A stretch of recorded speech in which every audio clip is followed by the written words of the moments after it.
Hey guys, and welcome back to another video. So today I have another installment in my Moonwood Mill townie makeovers. So last time I made over 4 other townies, so if you guys haven't seen that, I'll link that in the description and I'll also put an I button in the top right hand corner. But today we're making over the Volkov family, I believe is how you pronounce their name. So first we're starting off with Kristopher. So he's the leader of the Moonwood Collective, which is the other pack in Moonwood Mill. And for some reason, when the trailer first came out and I saw him, he reminded me of Jesus from The Walking Dead, which I haven't even seen that show in so long, but just like the look, the long hair and everything like that, except I was gonna go for longer hair for him, which was my intent, is to keep the long hair but like try a different style, which I think he's suited. But then as I started working on him, I envisioned this other hair, which is the one he's wearing, was like the bun and then like the few like pieces of hair like coming out, and then the beard, the eco lifestyle beard, I think was just perfect for him. He ended up turning out looking so good. I think he's probably one of my favorite makeovers that I've done from the Moonwood Mill townies,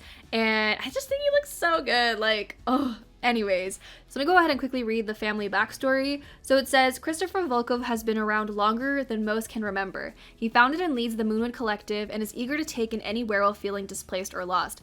Lily joined the household long ago, a lonely wanderer who has lost her closest friends to the vampires. After her came Rory, then Jacob, though Rory's relationship with their adoptive father has soured. Jacob and Kristopher's connection has flourished. Both bear the same calm yet intense soul, and everyone in Moonwood Mill knows Kristopher intends for Jacob to be the heir to his pack. So yeah, that's pretty much their backstory. I feel like we learned a lot about Rory and Kristopher's relationship within Rory's backstory, which was the fact that their ideals didn't line up and they just kind of grew apart, and Rory decided to start their own pack and try and lead it the way they wish Kristopher did. It doesn't necessarily say when Rory left. I feel like maybe they left when they were like a teen or something like that. It would make sense because sometimes teens rebel against their parents. So maybe that's when Rory decided to up and move. And like, if you really look at it, the hangout spot could look like a place where Rory and Lou could be living, because this household actually has a proper house, and then their hangout spot is just that tree spot. So I feel like maybe that's why the Wild Fangs hangout looks the way it does, is because they potentially live there. Kind of makes me wonder how Rory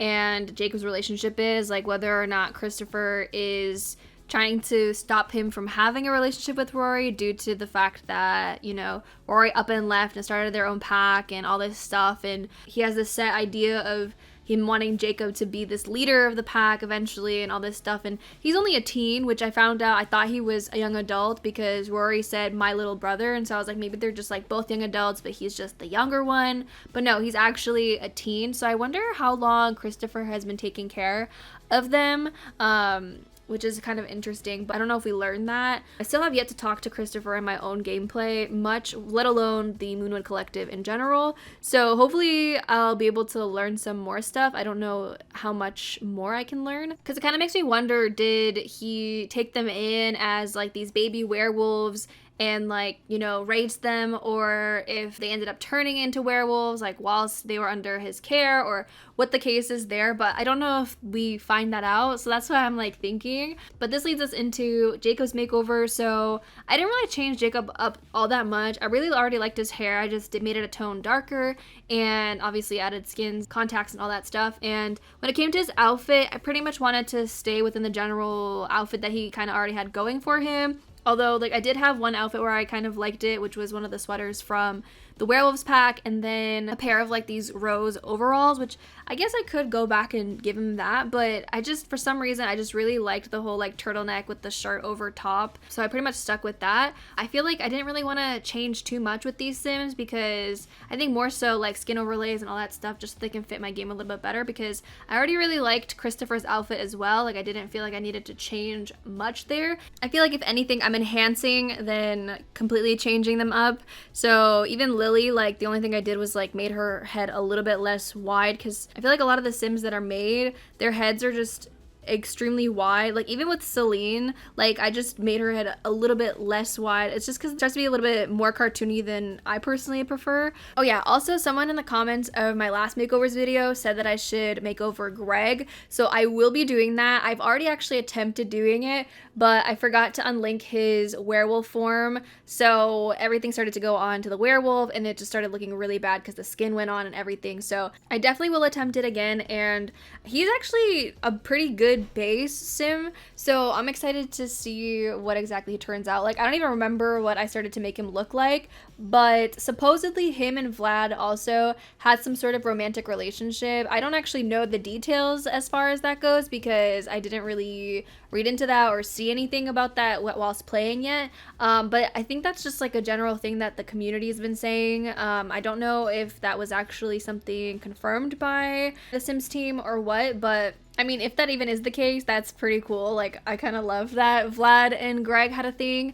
But yeah, I think eventually, like, once I'm able to talk to Greg, I think maybe I'll be able to learn more about him and his backstory and stuff like that. Now, moving on to Lily. So I think just even like looking at her original look, she definitely gives off a very like genuine, sweet, innocent vibe just based off of how she's looking. And honestly, I kind of like that about her. You know, I feel really bad for her, especially the fact that the vampires got her closest friends, and I feel like she probably found Kristopher and the Moonwood Collective at a really good point in her life. And I guess I can just imagine her being super friendly to everybody and primarily spending her time outdoors and being in her garden or something like that. The funny thing is, like, her original outfit, I was like, did they forget to give her shoes? But I feel like maybe she just feels like she's one with nature and that's why she doesn't have shoes. Unless it's my game bugging out and that's why she doesn't have them, because I also have a glitch in my game where for some reason sometimes my Sim's feet disappear. Primarily, I think the feminine frame. I don't know what's going on with that, but I originally had a different idea for her outfit because I kind of want to change things up. But you know what? Something about everybody's original outfits is just really like appealing to me. Even though I don't think that the outfit that I was planning on giving her looked bad on her, just there's just something about it that didn't feel like Lily to me, and I just picture her in the other one a little bit more, even though I tried to incorporate flowers with the sweater and the overall dress, and I thought to give her a hat just like in her original, but because of her haircut I just opted out. But yeah, I really like how they ended up turning out. Also, finally, my masculine frame Sims aren't wearing bras anymore, which was only caused because of my underwear default that I was using, so I've since taken it out. Unfortunately, I don't think there's a fix for it, which makes me kind of upset because I hate the default EA underwear. So we'll see if either I can be able to figure out how to fix it or if somebody else fixes it, because I don't know if the original creator is fixing it, so we'll see. But yeah, that is pretty much it for this makeover. I'll have some before and after photos at the end of the video if you guys want to stay tuned to see that. So with that being said, I'm going to go ahead and go. Thank you guys so much for watching. I hope you guys have a wonderful day. If you did enjoy, don't forget to give it a thumbs up and subscribe if you haven't already, and I'll talk to you guys in a new video very soon. Bye guys.